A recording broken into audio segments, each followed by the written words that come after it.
விஜயா, எதுவா இருந்தாலும் கொஞ்சம் யோசிச்சு செய்யுமா. ஆமாமா, ஏதோ வில்லங்க இருக்கிற மாதிரி எனக்கு தெரியுது. இந்த ஆள் வேற நேரத்துக்கு தகுந்த மாதிரி மாத்தி மாத்தி பேசிட்டு இருக்கான். நீங்க மனோஜ்காக ஷூரிட்டி போடணும்னு அவசியம் எல்லாம் எதுவும் கிடையாது. லீகலா அதுக்கு நீங்க பொறுப்பும் கிடையாது. ஆண்டி, இவங்க வேணா கோர்ட்டுக்கு போட்டோம், நம்ம அங்க பேசிக்கலாம். அத்தை, இப்ப நீங்க கோவத்துல எதுவும் முடிவெடுக்காதீங்க. அப்புறம் பின்னாடி உங்களுக்கு தான் சிக்கல் வரும். என் புள்ளைய பத்தி இவ்வளவு கேவலமா பேசினதுக்கு அப்புறமும் என்ன பாத்துக்கிட்டு அப்படியே சும்மா இருக்க சொல்றீங்களா? அந்த ஏமாத்துக்காரியை நம்பி தானே இந்த ஆள் பணம் கொடுத்தேன்னு சொல்றாரு. அவ தயவுல ஒண்ணு ஏன் பையன் இருக்க வேண்டாம். இவன் ஏன் பையன், இதை என்ன செய்யணும்னு எனக்கு தெரியும். இவன் கடனை நான் அடைக்கிறேன். வேணா குடியா. உங்களை நம்பி தான் போறேன். சொன்ன தேதியில பணம் வரணும். இல்லனா என் டீல் எப்படி இருக்குன்னு ஆல்ரெடி சொல்லியிருக்கேன். அதை யாரும் மறந்துட வேண்டாம். விஜயா, நீ கையெழுத்து போட்டு கொடுத்துருக்க வேண்டாமோன்னு எனக்கு தோணுது. எனக்கு என்னமோ அது சரியா படல. நீங்க கவலைப்படாதீங்க, நான் மனோஜோட கடனை அடைப்பேன். அவனுக்கு ஒரு புது வாழ்க்கையை ஏற்படுத்தி கொடுப்பேன். அது ஏன் பொறுப்பு. சொல்லுங்க, என்ன ஆச்சு? அவங்க வீட்டுக்கு போயிட்டு தான் வரேன். என்ன நடந்தது? நீங்க சொன்ன மாதிரியே எல்லாம் பண்ணிட்டேன். கடனை பத்தி கேட்டு மனோஜ் அவமானப்படுத்தி பேசினேன். அந்த விஜயாக்கு ரோஷம் பொத்துக்கிட்டு வந்திருக்குமே. ஆமா, நீங்க சொன்ன மாதிரியே அந்த விஜய அவங்க பையன் கடனை அவங்களே அடைக்கிறதா சொல்லிருக்காங்க. பத்திரத்துல கையெழுத்து வாங்கிட்டீங்களா? வாங்காம எப்படிங்க வருவேன்? எழுதி அந்த அம்மா கிட்ட சைன் வாங்கிட்டேன். எனக்கு தெரியும் அந்த பொம்பளை உணர்ச்சி வசப்பட்டு கையெழுத்து போடுவான்னு. அப்புறம் இன்னொரு விஷயம். என்ன? நாங்க போனப்போ அந்த மனோஜ் வைஃபோட போட்டோவை அவங்க வீட்டுல எரிச்சிட்டு இருந்தாங்க. அந்த அளவுக்கு போயிடுச்சா? அதுவும் நல்லதுக்கு தான். இத வச்சே நான் ஒரு ஆட்டம் ஆடுறேன். சரி, உங்க வேலை முடிஞ்சது. இனிமே நடக்க வேண்டியதை நான் பாத்துக்கிறேன். சரி ஆண்டி. வாரோகிணி, என்ன ஆண்டி, ஏன் ஒரு மாதிரி இருக்கீங்க? எல்லாம் ஒண்ணு நினைச்சுதாம்மா. அந்த வீட்டுல இனிமே உன்னை எப்பவுமே ஏத்துக்க மாட்டாங்கன்னு தெளிவா தெரிஞ்சு போச்சு. என்ன சொல்றீங்க? அங்க என்ன நடந்துட்டு இருக்குன்னு உனக்கு தெரியுமா? இப்பதான் எனக்கு தகவல் வந்துச்சு. உன் மாமியார் அந்த வீட்டுல இருக்கிற உன்னோட போட்டோ எல்லாம் தூக்கி போட்டு எரிச்சுக்கிட்டு இருக்காங்களா? அவங்க புள்ள வாழ்க்கையில இருந்து உன்னை மொத்தமா தூக்கி போடுறதுக்காக தான் இந்த போட்டோ எல்லாம் எரிச்சிருக்காங்க. அந்த நெருப்புல என் போட்டோ வேணா எரியல ஆண்டி, நான் எரிய மாட்டேன். அவங்க என்ன நினைச்சாலும் என்கிட்ட இருந்து மனோஜ் பிரிக்கவே முடியாது. அவங்க கொஞ்சம் கொஞ்சமா உன் புருஷன் மனசை மாத்திக்கிட்டு இருக்காங்க ரோகிணி. உன் புருஷன் ஒரு பினான்சியர் கிட்ட கடன் வாங்கியிருந்தாருல? ஆமா ஆண்டி. அந்த கடனையும் உன் மாமியாரே அடைச்சிடுறேன்னு சொல்லிருக்காங்க. அப்படி மட்டும் செஞ்சுட்டா அப்புறம் உன் புருஷன் அவங்க அம்மா பேச்ச மட்டும் தானே கேட்பாரு. அடுத்தது மாஸ்டர் என்ன பண்ணுவாங்க தெரியுமா?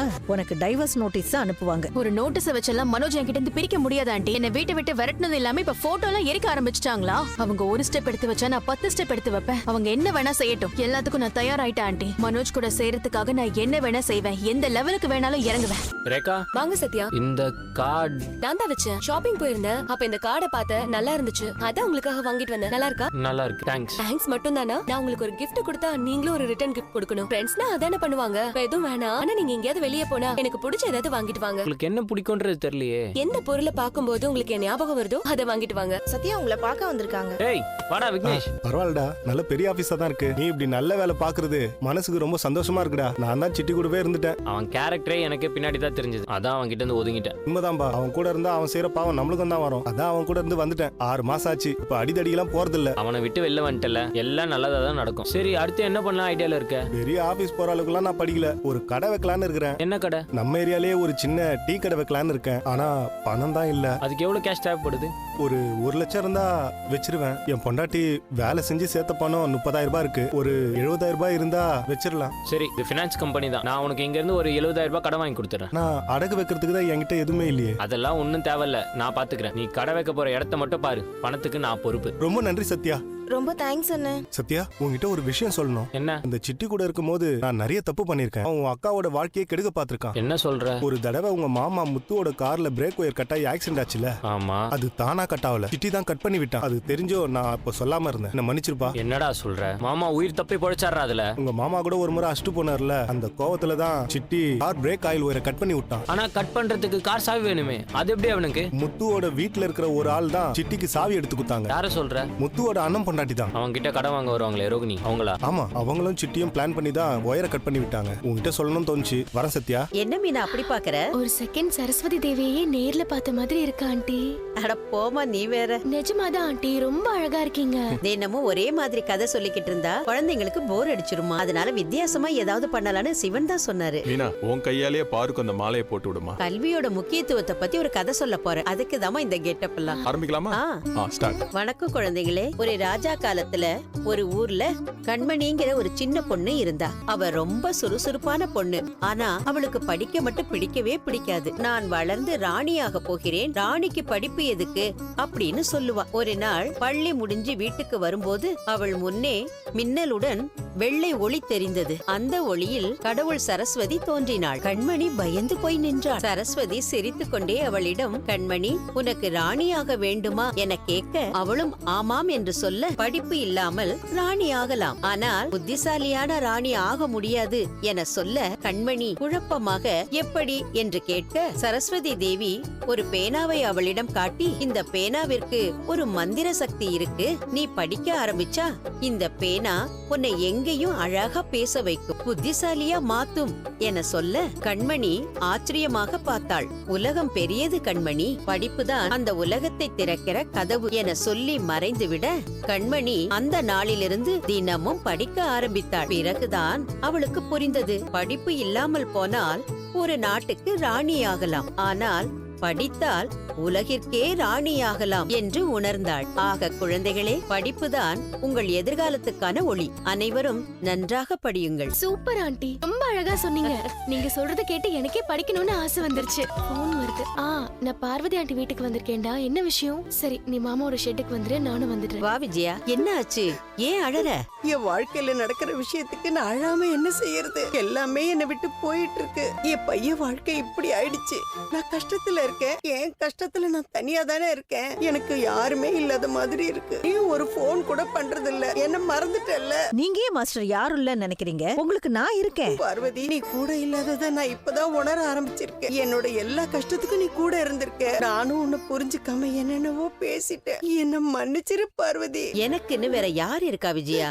நீயும் உன் குடும்பமும் தான் எனக்கு இருக்கிற ஒரே குடும்பம். எனக்கு உன் மேல எந்த கோவமும் இல்ல. ஆமா, இப்ப உனக்கு என்ன ஆச்சு அத சொல்லு. இப்ப நான் 2 பெரிய கஷ்டத்துல இருக்கேன். என் பையன் வாங்கின கடனை நானே அடைக்கிறேன்னு சொல்லிட்டேன். அவனுக்காக நான் தானே பண்ணி ஆகணும். ஆனா எப்படி நான் அடைக்க போறேன்னு தெரியல. 2வது, அந்த ஏமாத்துக்காரி ரோஹிணி கிட்ட இருந்து என் பையனுக்கு விவாகரத்து வாங்கி கொடுக்கணும். அதுக்கு நல்ல ஒரு வக்கீல பாக்கணும். அதுக்கு யார போய் பாக்கணும்னு எனக்கு தெரியல. மாஸ்டர், பணத்தை பத்தி நினைச்சு நீங்க கவலைப்பட வேண்டாம். உங்களுக்கு தேவையான பணத்தை நான் கொடுக்கறேன். நானும் உங்களுக்கு பார்வதி மாதிரி நல்ல ஃப்ரெண்டு தானே. உங்களுக்காக நான் இத கூட பண்ண மாட்டேனா? நீங்க ஒண்ணும் கவலைப்படாதீங்க, நான் பணம் தரேன். சரி, ரோஹிணிய டைவர்ஸ் பண்ணணும்னு மனோஜ் உறுதியா இருக்கானா? ஏன்னா தீர்க்கமான மனநிலை உன் பையனுக்கு கிடையாது. அவனை நம்ப முடியாது. அதனாலதான் கேக்குறேன். எனக்கு தெரிஞ்ச ஒரு வக்கீல் இருக்காங்க, அவங்க கிட்ட நான் கால் பண்ணி பேசுறேன். இரு. மாஸ்டர், கடன் அடைக்க எவ்வளவு பணம் தேவைப்படுது? என் பையன் ஏற்கனவே கொஞ்சம் அடைச்சிட்டான். இன்னும் 12 லட்சம் ரூபாய் தேவைப்படுது. அவ்வளவு தேவைப்படுது அவனுக்கு? 12 லட்சமா? பெரிய தொகை தான் மாஸ்டர். என்கிட்ட இப்ப அவ்வளவு பணம் இல்ல, ஆனா கண்டிப்பா கிடைக்கும். எப்படி? எனக்கு தெரிஞ்ச பினான்சியர் ஒருத்தர் இருக்காரு, எவ்வளவு கேட்டாலும் தருவாரு. ஆனா அடமானத்துக்கு ஏதாவது கேட்பாங்க மாஸ்டர். அடமானத்துக்கு என்ன கொடுக்கறது? என் பேர்ல இருக்கிறது வீடு ஒண்ணுதான். அது போதுமே மாஸ்டர். ஆனா வீட்டு மேல பேங்க்ல இருந்து ஏற்கனவே கடன் வாங்கியிருக்கோம். எவ்வளவு வாங்கிருப்பீங்க மாஸ்டர்? அது ஒரு 16 லட்சம் இருக்கும். அதுவும் மனோஜுக்காக வாங்கினதுதான். உங்க பையன் உங்களை அதிகமா கடன் மட்டும் தான் வாங்க வச்சிருக்காரு மாஸ்டர். எனக்கு தெரிஞ்ச பினான்சியர் கிட்ட நான் பேசுறேன், கண்டிப்பா பணம் கிடைச்சிரும். ரொம்ப நன்றி சிந்தாமணி. சும்மா இருங்க மாஸ்டர், நீங்க என்ன எனக்கெல்லாம் நன்றி சொல்லிக்கிட்டு. விஜயா, நான் வக்கீல் கிட்ட பேசிட்டேன். உன்னை வர சொல்லி இருக்காங்க. அவங்க பேரு கிருஷ்ணாராம். லேடி வக்கீல் பேரு கிருஷ்ணவேணி தான். அவங்க ஹஸ்பண்ட் பேரு ராம். அதை சேர்த்து கிருஷ்ணாராம்னு வச்சிருக்காங்க. டிவோர்ஸ் வாங்கி கொடுத்துருவாங்கல்ல.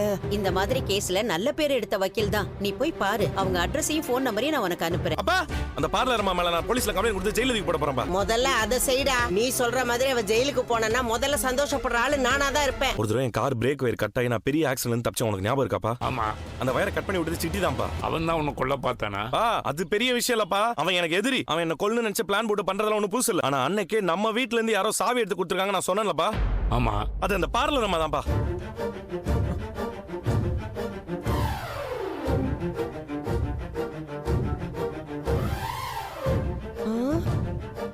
பார்லர் அம்மா சிட்டி கூட சேர்ந்து என்ன போட்டு தள்ளுறதுக்கு பிளான் பண்ணிருக்குதுப்பா. கல்யாணமானதை மறைச்சதுக்கு கூட ஒரு காரணம் வச்சிருக்கா. இப்படி எல்லாமா பண்ணுவாங்க? பண்ணிருக்கா மாமா, இவர் உயிரையே எடுக்க பாத்திருக்கா. இந்த விஷயம் எப்ப உனக்கு தெரிஞ்சது? சிட்டியோட ஆள் ஒருத்தன் சட்டையிட சொல்லிருக்காண்டா. அந்த பார்லர் அம்மாவும் சிட்டியும் சேர்ந்து இப்படி ஒரு பிளான் போட்டுருக்காங்க. மை காட், ரோஹிணிக்குள்ள இப்படி ஒரு கேரக்டர் இருக்கா? எதுக்கு அவங்க இப்படி பண்றாங்க? இந்த வீட்ல அதிகமா கேள்வி கேட்ட ஒரே ஆள் நான் தான். எங்க என்னால மாட்டிப்போமேன்னு இப்படி ஒரு பிளான போட்டுருக்குது. மாமா, அந்த ஆக்சிடென்ட்ல இவருக்கு எதுவும் ஆகல. அப்படி ஏதாவது ஆயிருந்தா என்ன ஆகுறது மாமா? இவ்வளவு இறக்கமில்லாதவளா இருந்திருக்கால அவ. பாத்தியம்மா, என்ன நான் பண்ணிருக்காவ? கூட வாழ்ந்தவ எப்படிப்பட்டவன் தெரியாம நான் வாழ்ந்திருக்கம்மா. அந்த அளவுக்கு ஒரு நாடகக்காரியா இருந்திருக்காடா அவ. ஆளுங்களையே கொல்ற அளவுக்கு போயிருக்கா. அவ கூட நீ வாழ்ந்ததை நினைச்சா எனக்கு பயமா இருக்குடா. நாம எல்லாம் தூங்கும் போது கல்ல தூக்கி போட்டு கொல்ல கூட அவ தயங்க மாட்டா. நல்ல வேளை அவளை பத்தி உண்மை வெளியே வந்துச்சு.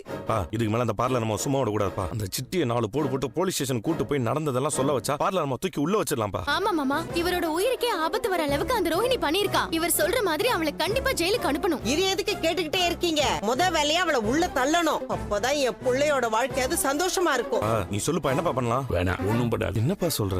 ஏன் மாமா வேண்டான்னு சொல்றீங்க? நான் நல்லா யோசிச்சுதான் சொல்றேன். ஏங்க எதுக்குங்க வேணான்னு சொல்றீங்க? அந்த கொலகாரி நம்ம முத்த கொல்ற அளவுக்கு போயிருக்கா. அவளை சும்மா விடணுங்கிறீங்களா? இப்படியே விட்டா அவன் நாளைக்கு மனோஜ் ஏதாவது செஞ்சாலும் செய்வா. அவளை ஜெயில தான் போடணும். அவ எனக்கு பண்ண துரோகத்துக்கு ஜெயிலுக்கு தான் போகணும். உனக்கு மட்டுமா? இந்த குடும்பத்துக்கு சேர்த்துதான் அவ துரோகம் பண்ணிருக்கா. அவளை ஜெயிலுக்கு அனுப்புறதுதான் சரி. அப்பா அவங்க முத்து உயிர் விஷயத்துல விளையாடி இருக்காங்கப்பா. இது எப்படிப்பா நம்ம மன்னிக்க முடியும்? வெரி டேஞ்சரஸ் லேடி அவங்க. யாரும் நினைச்சு பார்க்க முடியாத வேலையை பண்ணிருக்காங்க. முத்தனே, வாடா முருகா. வாங்க வித்யா. வாமா, நல்லவளே. அந்த ஏமாத்துக்காரியோட சேர்ந்து நீ எங்களை ஏமாத்திருக்கல. நான் உண்மையை சொல்லிருக்கணும். ஆனா ரோஹிணி என் ஃப்ரெண்டா போயிட்டா.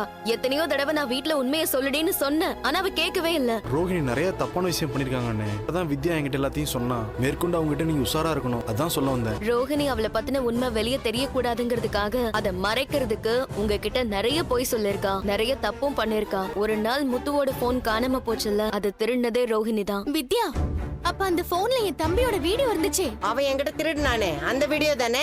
அந்த வீடியோவை வெளியிடுறதுக்காக தான் முத்துவோட போன் எடுத்து சிட்டிக்கிட்ட அவ கொடுத்தா. உங்க வீட்டுக்கு வெளியே மீனா ஒரு பூக்கடை போட்டிருந்தாங்கல்ல, அந்த பூக்கடைய தூக்க சொன்னதே ரோஹிணி தான். ஐயோ, நாம சொல்லிதானே அவ அதை செஞ்சா. நம்ம பேர் வந்துற போது. அந்த கடை போனது ஒண்ணும் பெரிய விஷயம் இல்ல. ஆனா இதையும் அவ தான் பண்ணாளா?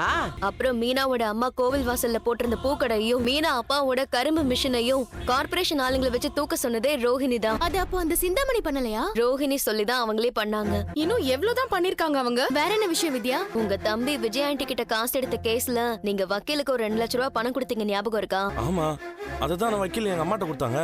டேய், அதான் பார்வதி வீட்ல இருந்து அந்த பணம் திருடு போச்சே. பார்வதி ஆண்டி வீட்ல இருந்து அந்த பணத்தை எடுத்ததே ரோஹிணி தான். பாவி, அப்பா அன்னைக்கு அந்த பழி என் மேல வரும்போது கூட அமைதியா இருந்தால. திருட்டு வேலையும் அவ கையில இருக்கா.